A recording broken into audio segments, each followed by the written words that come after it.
आयोजित आज के इस रजत जयंती ध्यान महोत्सव के विशेष कार्यक्रम में मैं विजय बोसे सर आर्टिलरी हाईस्कूल पहुल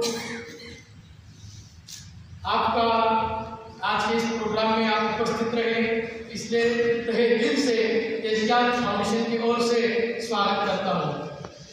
शब्द आपण वेगळ्या अर्थाने आपल्या आयुष्यात वापरतो, कसे वापरतो आपण ध्यान या शब्दाचा? आपण म्हणतो त्या गोष्टीकडे ध्यान दे. आपण पोहमधले की शेतजोडीतले ग्रामीण भागात आहे, तर ध्यान आपण कोणत्या अर्थाने वापरतो? की येडं ध्यान अशी पण काही शब्द आहेत सर आमच्याकडे पोहमध्ये. येडं ध्यान येते आणि त्याच्याकडे काय ध्यान देतो? अभ्यासात ध्यान दे. ध्यान या शब्दाचा विपर्यास आपण केला. ध्यान म्हणजे आपण लक्ष दे या शब्दाला ग्रामीण भागामध्ये ध्यान हा शब्द वापरला जातो. पण खऱ्या अर्थानं ध्यान हा शब्द जर लक्षात घ्यायचा असेल तर आत्मकेंद्रित होणं किंवा मनात जे विचारांचं वादळ असतं त्या वादळाला शांत करण्यासाठी ध्यान खऱ्या अर्थानं गरजेचं आहे. ध्यान हे औषध आहे. कशावरचं?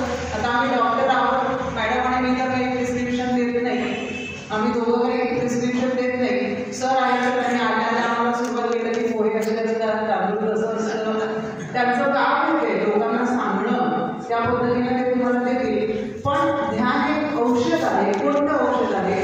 तुमच्या मनातले विकार दूर करण्याचं सुंदर औषध हे ध्यान आहे.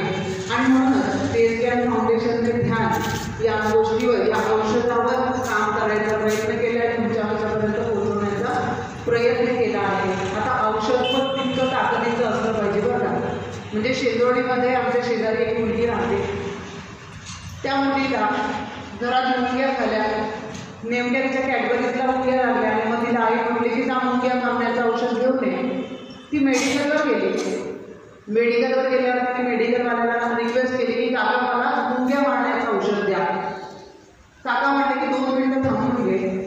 मग दुसरा एक कस्टमर आला, त्याने नाही करू शकत त्या विचारांना तुम्ही झोपवू नाही शकत. तुम्ही त्यांना काय करू शकता? डायव्हर्ट करू शकता, त्यांना मार्ग काढू.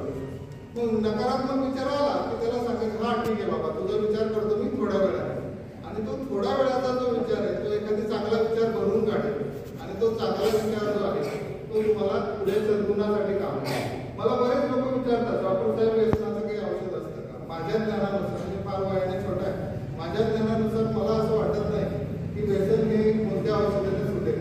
मात्र एखादी वाईट व्यसन जर तुम्हाला सोडायचं असेल तर तुम्हाला एखादी चांगलं व्यसन स्वतःला लावून घेणं फार का? तर व्यसनाची ज्यावेळेस तुम्हाला आठवण येते त्या व्यसनाच्या जागेवर, त्या काळामध्ये, त्या वेळामध्ये ज्यावेळेस तुम्ही एखादी चांगलं व्यसन इंट्रोड्यूस करता त्यावेळेस तुम्हाला त्या वाईट व्यसनाचा विसर पडतो. आणि म्हणून परत तिथे येऊन सगळं थांबतं की तुमच्या मनाची अवस्था काय. म्हणजे मन हे असं सांगितलंय आयुर्वेदामध्ये की अणुतत्वांचे एकत्व 2 गुणांना मनसा स्मृतम. मन हे 2 गुणांनी युक्त आहे फक्त, आणि तेही अतिसूक्ष्म आहे. एक आहे ते अणु आहे. अणु म्हणजे काय? की वानखेडे डॉक्टर इथे बोलतोय, पण वानखेडे डॉक्टरला बायको आता काय स्वयंपाक करत असेल किचनमध्ये, एका सेकंदात जाता येते तिथे. मग वानखेडे डॉक्टरांना आता मला गाडी घेऊन जायचं असेल तर कार्यक्रम सुरू झाला, हे एका सेकंदात कळते का? तर ते अणु आहे आणि ते सूक्ष्म आहे. म्हणून बऱ्याच वेळा लेक्चरलाही मुलं बसलेले असते की आईच्या लाडूंचे वास त्यांना यायला लागतात. किंवा आताही थोडासा कार्यक्रम कदाचित लांबत असेल तर पुढचं जे टार्गेट आहे तिथे काही जण पोचलेले असतील मानसिक. तर हे मनाचं अणुतत्व आहे, हे मनाचं सूक्ष्मत्व. आणि म्हणून आपल्याला असा भास होतो की मी मल्टीटास्किंग आहे का? म्हणजे मी प्राध्यापक पण आहे, मी डॉक्टर पण आहे, मी शिक्षक आहे, मी समाजात थोडंसं माझं काही योगदान देतोय गरजेचं.